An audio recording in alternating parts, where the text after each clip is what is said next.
शीतल से मेरी इंस्टाग्राम पर दोस्ती हुई थी। मैं उसके घर के पास ही एक अस्पताल में काम करता था। धीरे धीरे नज़दीकी पड़ गई। मैंने यूं ही उसे फंसा लिया।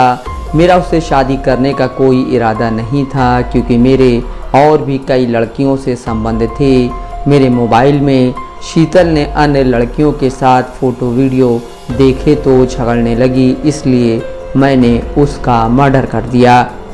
यह कबूलनामा कानपुर के बर्रा इलाके में माशूका का कत्ल करने के आरोपी आशिक शिवम वर्मा का है। पुलिस ने शिवम को 24 घंटे के भीतर अरेस्ट कर लिया। मूल रूप से फतेहपुर के ग्राम महेशपुर, थाना हुसैनगंज का रहने वाला 23 साल का शिवम वर्मा बर्रा के गुंजन विहार में राजकुमारी नाम की महिला के घर में किराए पर रहता था। वह एक निजी अस्पताल में वार्ड बॉय था। सोमवार यानी 10 मार्च की दोपहर उसने खाड़ेपुर नौबस्ता की रहने वाली 17 साल की अपनी माशूका शीतल को अपने कमरे में बुलाकर सर्जिकल ब्लेड से गला रेत कर कत्ल कर दिया था। शिवम शीतल की सहेली दीक्षा को हत्या की बात बताकर शव छोड़कर फरार हो गया था। पुलिस ने पिता की सूचना पर शीतल के शव को कमरे से बरामद किया और शिवम को फतेहपुर गांव के पास से मंगलवार की देर रात गिरफ्तार कर लिया।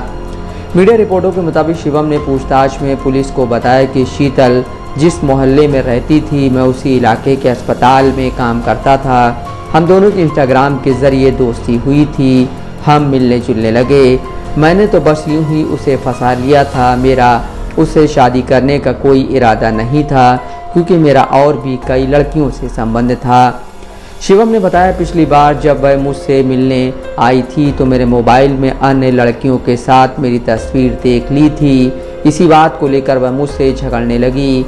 हम दोनों के बीच विवाद इतना बढ़ गया कि मुझे समझ ही नहीं आया और गुस्से में आकर अपने बैग से सर्जिकल ब्लेड से उसका गला रेत दिया। इसके बाद वहाँ से भाग गया। मेरा हत्या करने का इरादा नहीं था, लेकिन ये लड़की मेरे पीछे पड़ गई थी और मेरे लिए उलझन बन गई थी। वो लगातार मेरे ऊपर दबाव बना रही थी। शिवम एक निजी अस्पताल में वार्ड बॉय की नौकरी करता था। उसने बताया कि उसके चलते उसके बैग में सर्जिकल ब्लेड था, लेकिन पुलिस ने पूछा कि सर्जिकल ब्लेड को लेकर चलने की क्या ज़रूरत पड़ गई। इस पर वो कोई साफ जवाब नहीं दे सका। झगड़े के दौरान ऐसा क्या हुआ कि मर्डर करने की ज़रूरत पड़ी? तुमने इतने कम समय के लिए उसे रूम पर मिलने के लिए क्यों बुलाया था? इस तरह के कई सवालों के जवाब शिवम नहीं दे सका। पुलिस उससे पूछताछ कर रही है। एडीसीपी साउथ के मुताबिक शिवम वर्मा ने पूछताछ के दौरान पहले तो पुलिस को गुमराह करने की कोशिश की। उसने बताया कि शीतल के कई लड़कों से संबंध थे। पुलिस पूछताछ में वो बार बार अटक जा रहा था। पुलिस ने शिवम से सख्ती से पूछताछ की तो वह टूट गया। इसके बाद शिवम ने हत्याकांड के पीछे का सच बताया कि उसकी कई गर्लफ्रेंड थीं, कई लड़कियों से दोस्ती और फिजिकल संबंध थे। शीतल ने मोबाइल में कई निजी तस्वीरों को देख लिया था। इसके बाद दोनों का विवाद हो गया, जिसके बाद उसने शीतल का मर्डर कर दिया। चांद खान, दस्तक लाइव न्यूज़, कानपुर।